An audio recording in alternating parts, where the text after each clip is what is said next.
Now, to those of you who are living here in Winnipeg and you're members of this Facebook group, and you're wondering, hey, I've asked for a number, I've got a number, but my goodness, we're up to episode 22 and it's just going on and on and on. When is this going to end? Well, I'm guessing it's going to be somewhere around episode number 30. I know there's a lot of little piddly things left to do yet. It's not a case of that I just slap the polyurethane on and I'm done. There's a lot of stuff to do. It might even go a little bit past 30, but I hope not. Anyway, don't get discouraged. We're getting there. Perhaps you're a member of this Facebook group and you're just watching this for the first time and you're thinking, how do I get in on this? Well, go back to items for sale around May the 3rd, and you should find a post that looks like this. In the comments below that post, you'll see what everybody else did. You just do the same thing. I'll be watching, and I'll assign you a number. A few minutes ago, I pulled these out of the garbage can. If you remember, we cut them off yesterday, and I was thinking that I might be able to use this for blocking for the inside of the hood. But also on the inside of the garbage can, I have these. And I'm thinking, you know what? If I was to take something like this and just rip it so that it's going to be 3/4 of an inch this way and 3/4 of an inch this way, what does that remind you of? Well, those of you who are woodworkers and especially pen turners, it reminds you of something like this. Maybe when we get to episode 200 of the model ship and we want to take another break, well, we'll turn a couple of pens. Okay, let's see what we can do here now. And I'm going to be wanting to try and get rid of some of these, rough spots. And over here on this side here, I'll show you. Got a particularly bad one right there. And also right here.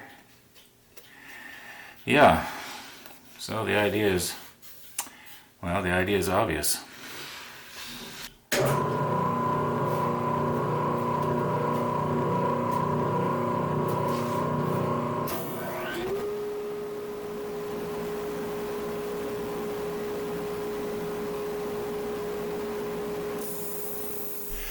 For those of you who like to watch things in real time, well, you're going to be really pleased here because you're probably going to be seeing about 98% of this. And for those of you who don't, well, like somebody said, about 3-4 years ago when we talked about this, we know where the fast forward button is.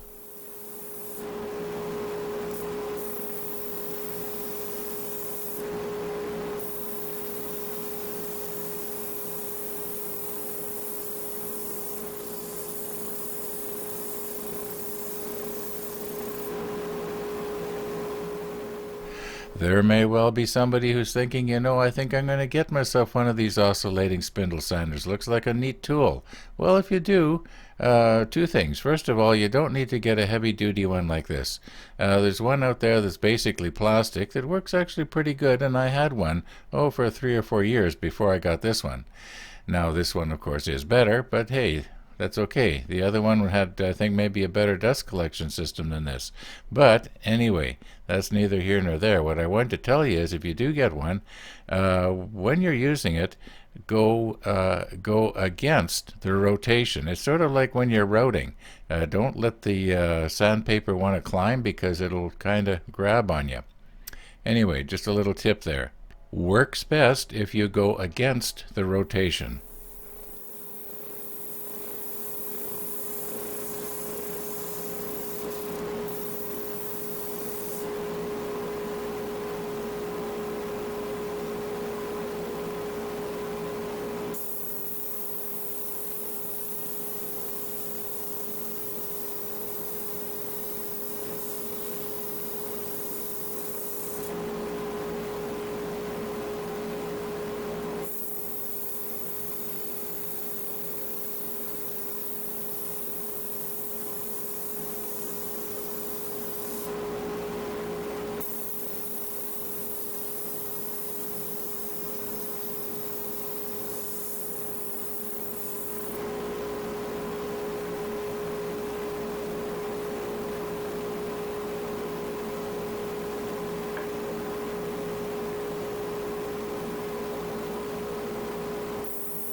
Now I know that some of you are watching and you're thinking to yourself, well, it doesn't look like he's always going against the rotation. Sometimes he's going with it.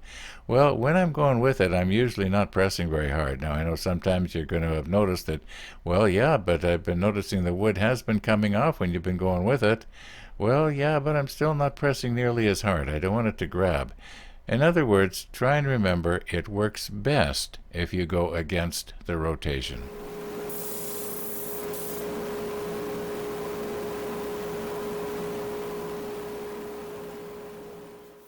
Well, as near as I can tell here, I've got rid of the worst of it. This is the finest grit of sandpaper I've got for this machine. Actually, a finer grit would probably not work well. It would have a tendency to burn because it spins so fast. A little bit of a bump there. But I think I'm going to rig something up on my drill press. I'm just not 100% sure how I'm going to do it. I know I've done it before on the drill press. And I'll need to rig up dust collection and so on. It's a little uneven right there, but it's like 100 times better than it was. And I think I kept it pretty symmetrical, but the only thing I can think of to do to make it look like you know, what everybody else's Frisian tail clock is, it narrows down a little bit more here. Comes to more of a point. So I don't know if I should be leaving it. I think if I take it away, it's going to take away from this beautiful walnut. So I think I'll just leave it. It doesn't have to be exactly the same as everybody else's. Yeah. Okay, I couldn't find the part that I had wanted here. Got my rotary rasp, which was definitely the wrong thing to use. The piece that I wanted was something like this, only this was rubber. And what I've got here is a piece of a padded mailing envelope, 220 grit sandpaper, and some masking tape here. Now, I have set my drill press to turn as slow as it will go, which I believe is around 150 RPM, something like that. It turns quite slow. And, okay. Yeah, that's gonna cover this masking tape here. So the idea is when I turn this on now, it's going to be turning this way, so it's going to want to tighten itself up.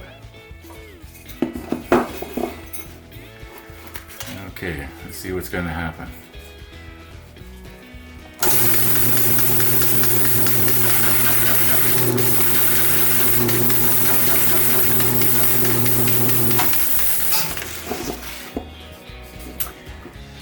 Well,